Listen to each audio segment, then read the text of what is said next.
Hello? Sino to? Hi, si Eric to. Pakiusap lang, huwag mong ibababa ang tawag ko. Di mo rin kailangan magsalita. May sasabihin lang ako.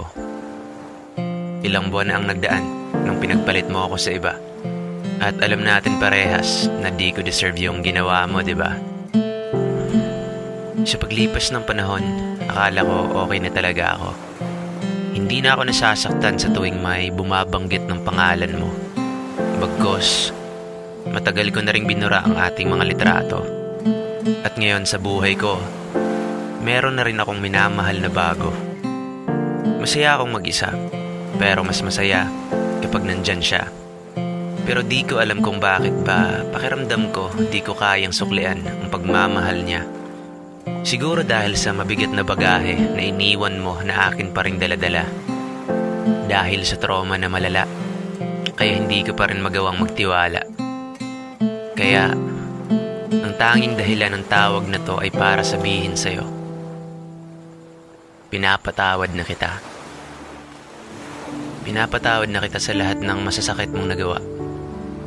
Pinapatawad ko na rin ang sarili ko dahil hinayaan kitang paulit-ulit na gaguhin ako.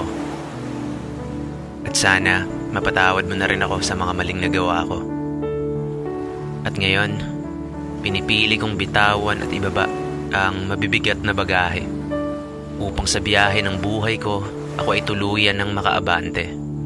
At para na rin ang kabilang upuan ay bumakante at bigyan ng tsansa ang ibang tao na sumabay sa aking biyahe.